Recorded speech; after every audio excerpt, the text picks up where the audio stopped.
자, 7번째 썰 한번 가보도록 하겠습니다.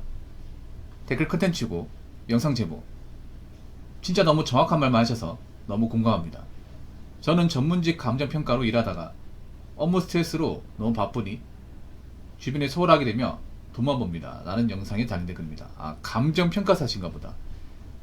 굉장히 좀 우리가 잘 모르는 직업 중에 하나예요. 저도 잘 몰라요.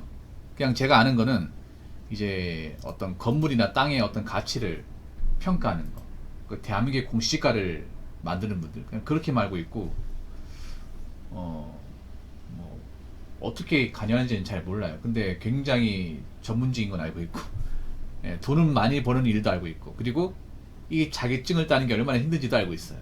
아마 요즘에 이런 감정평가사 준비하실 분들 많을 거예요.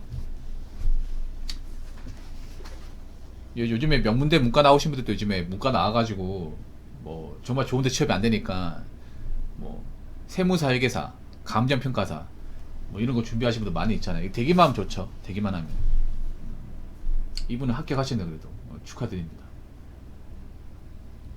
근데 전문직 하시는 분 보면 돈은 좀 많이 받는 것 같아요. 돈은. 근데 돈을 많이 받는 대신에 공통적으로 말하는 게 개인 시간이 없다. 개인 시간이 없다는 이유는 그러니까 자는 시간 빼고 일만 한다는 거예요. 심지어는 자는 시간도 부족하다는 거죠. 잠자는 시간도.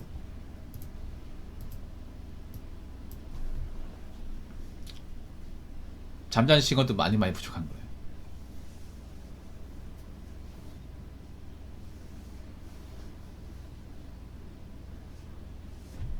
거기다가 뭐 일을 많이 하는 것도 힘들지만 제가 보니까 이분은 사람 상대 굉장히 많이 하신 분 같아요. 내용을 보니까.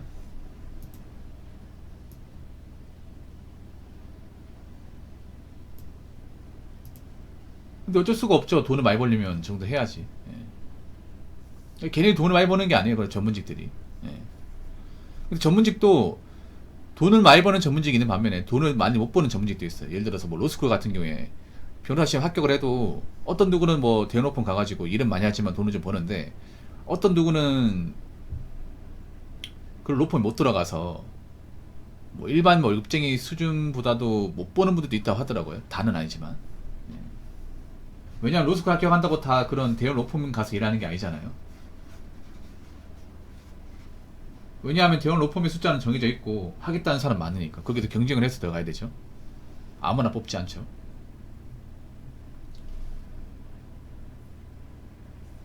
근데 어쩔 수 없는 것 같아요. 내가 이 일을 잘하려면 당연히 업무에 집중을 해야 되고 업무에 집중하려면 당연히 많은 시간과 에너지를 써야 되고 그러다 보면 내가 주변에 소홀하게 되고 일밖에 못하게 되고 그렇다고 사람을 챙기고 내 시간을 갖자니 내 커리어를 못 쌓게 되고 어쩔 수 없는 것 같아요. 그 전문직분들이 대부분 워커홀릭이잖아요. 근데 워커홀릭 될 수밖에 없는 직업인 것 같아요. 왜냐 이 직업 자체가 똑똑한 사람들이 하는 거잖아요. 엄청나게 똑똑한 사람들이 하는 거고 이 직업을 합격해서 일하는 사람들은 다 똑똑한 사람들이잖아. 웬만큼 머리는 좋은 사람이잖아. 그럼 그 사람들과 경쟁을 해서 내가 상위권에 들어가야 되잖아요. 그러려면 그냥 보통만 해가지고는 안 되죠. 정말 열심히 해야 되죠. 왜냐면 전문직도 굉장히 치열하지 않습니까? 파이가 넓은 게 아니기 때문에. 그래서 내가 어느 정도 이제 유리한 지점을 선점하려면 당연히 일을 많이 할 수밖에 없죠. 대신에 일을 많이 하는 만큼 뭐 내 개인 여가 시간은 좀 포기해야 되죠. 어쩔 수가 없는 것 같아 이게. 대신에 그만큼 힘들게 고생한 대신에 돈도 벌잖아 이게. 그리고 아무나 할 수 없는 그런 일을 하는 거잖아요. 아무나 앉혀서 할 수 없는 일이잖아요 전문직은. 맞죠? 그리고 난 어쩔 수가 없다고 생각해요. 보통 전문직은 큰 돈을 만지는 일이에요. 큰 돈. 그러니까 실제로 큰 돈을 뭐 이렇게 손으로 만진다기보다 큰 사업을 내가 담당한 일이다 보니까 감정평가사는 그러니까 뭐 땅이 수십억 수백억 되는 그런 땅 같은 걸 이제 가격을 매기는 거란 말이에요. 그러면 당연히 예민할 수밖에 없지. 봐야 되는 것도 많고 알아야 되는 것도 많고 내가 결정하는 거에 대해서 몇억이 왔다 갔다 거리다 보니까 당연히 예민할 수밖에 없는 거고 그러다 보니 스트레스를 받는 거는 사실 피할 수 없다고 봐요. 그런 거 감당 못하면 이 직업 못하게 되는 거죠.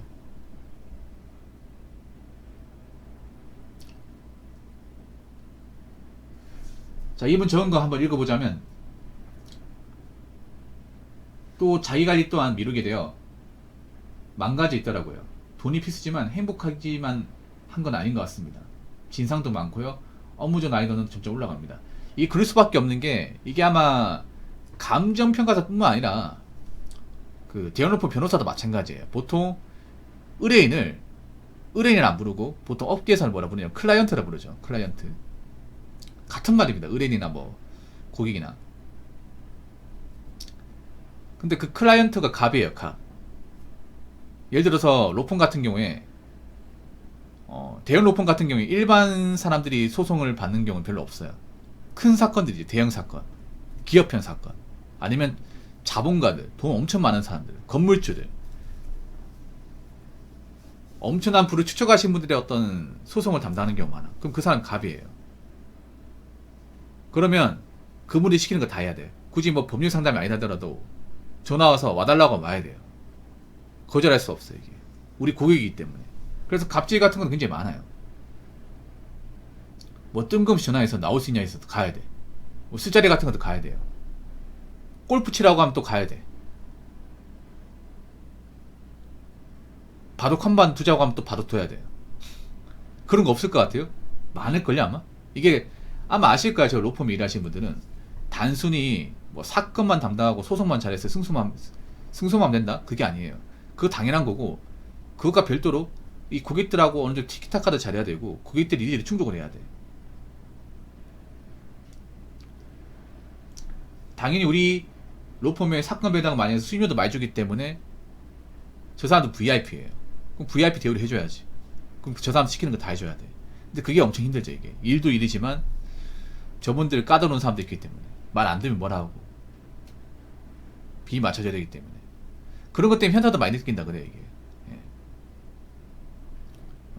그 이제 대형 로펌 일하시는 분들이 내가 서울대 로스쿨까지 나왔는데 공부 좀 했는데 이런 건 하고 있고 돈 많은 사람들 비나 맞춰주고 있고 이 뭐한 짓인가. 근데 해야지 뭐. 이왕 들어온 건 맞잖아요. 뭐 그게 들어서 못한다고 하면 뭐 옷 벗고 나가야지. 나가면 이만큼 벌 수 있냐고. 세상 어떻게 보면 좀 냉정합니다 이게. 냉정해도 어떡하겠어. 이게 방법이라면 그렇게 해야지 뭐. 자, 댓글 한번 읽어보도록 하겠습니다. 대형 로펌에서 일하는 전문직들은 참 4시간에서 6시간 자면서 일하고 주말에는 클라이언트들하고 술 마시느라 자기 생활 없는 경우 많아요. 버티려면 체력도 좀 타고나야 해서 어서 변호사로 10년 미만을 버티다가 워라밸 챙기려고 중소 로펌으로 옮기는 경우가 많습니다. 대형 로펌 같아서 일하는 것도 복이죠. 왜냐하면 아무나 들어갈 수 없는 거기 때문에. 뭐 변호사 시장에 합격을 해도 대형 로펌 안 받아주는 사람도 많아요. 네. 왜냐하면 이제 대형 로펌을 갈 수 있는 변호사의 수는 정해져 있기 때문에. 되도록이면 대형 로펌 입장에서는 합보에 좋고 변호사 성적 좋은 사람을 쓰려고 하겠죠. 객관적으로. 그런데도 가면 이제 계속 일반하는 거죠. 사건 하나만 하는 게 아니라 여러 개 사건을 다 해요. 돈 되는 사건 다 해. 다 하는데 변호사의 숫자는 정해져 있잖아. 그러다 보니까 사건을 되는 데 다 받아. 일단 내가 받은 사건, 고객들이 받은 사건이니까 어떻게 다 처리해야 돼요. 그러면 당연히 시간을 갈아 넣어야 되고, 갈아 넣은 시간도 모자르면 잠자는 시간 쪼개가면서 하는 거죠. 쪼개가면서. 그리고 저분들이 커피를 엄청 많이 마시는 거 알고 있어. 커피를 많이 마시면서 하루에 10잔. 그 아메리카노를 물처럼 마셔요. 물처럼. 예전에 제 방송에 그 대형 로펌에서 이제 그 직원을 일하시는 분 있죠. 그분 얘기를 들었는데 지금 안 들으시거든요. 가끔씩 들어와요. 가끔씩. 그분이 서초구 서초동에 있는 대형 로펌에 이제 직원을 일하고 있는데 그럼 변호사를 많이 볼 거 아니에요. 그러면 딴짓 하는 거 본 적이 없대요. 그리고 옆에서 보니까 커피를 거의 물처럼 마신대. 커피를 그 텀블러 큰 거에다가 한 10대째 마신다고 해요. 10대째. 그 사람도 사람이기 때문에 잠을 못 자니까 피곤하잖아요.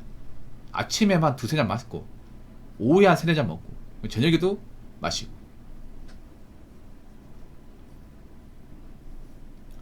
그 업계에서는 아메리카노가 거의 뭐 포션이죠, 포션.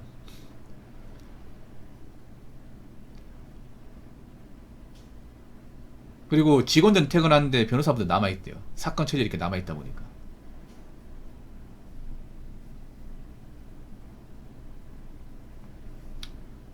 그런 식으로 평일에 일하는 거예요. 여러분 일할 수 있겠어요? 아침에 와가지고 한 새벽 2시까지 일하고 참 몇 시간 다시 또 출근, 졸린데 아메리카노 버티가면서 고객들하고 또 만남 가져야 되고,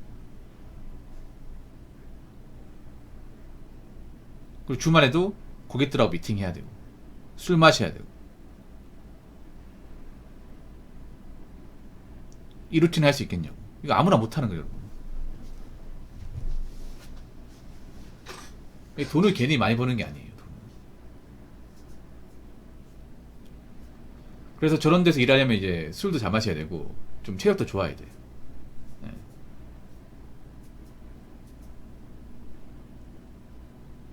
저기서 아마 못 버티고 나온 사람도 있을 겁니다. 아, 이건 내 생활 아닌 것 같은데, 이렇게 살다가는 나이 먹어 고생할 것 같아, 내가 이러려고 변호사 된 게 아닌데 싶은 사람은 이제 어서에서 이제 몇 년 하다가 나오는 거죠. 네. 버틴 사람 버티고 이제 못 버틴 사람 못 버티는 거죠. 그러니까 저기서 일해서 돈을 많이 버는 것 자체가 어떻게 보면 대단한 거죠. 네, 대단한 게 맞아. 남들은 못하는 거니까. 여기 있는 사람들 중에 할 수 있는 사람이 있겠냐고요. 애초에 노스크 들어갈 감정도 안 되는데 저도 마찬가지고. 돈을 많이 번다는 건 그만큼 이제 시간을 많이 갈아 넣어야 되고, 그만큼 몸과 정신, 멘탈, 지능, 모든 것들을 다 희생해야지만이 얻을 수 있는 것 같습니다. 그래 대단한 거고. 그리고 수많은 어떤 업무의 어려움과 스트레스는 각오해야 되고, 그런 것 같습니다. 아무튼 전문직 일하시는 분들 건강 챙겨가면서 일하시기 바라겠습니다. 너무 일만 하지 마시고요. 잠은 좀 자면서 일하시기 바라겠습니다. 자, 이상으로 7번째 썰 마치도록 하겠습니다.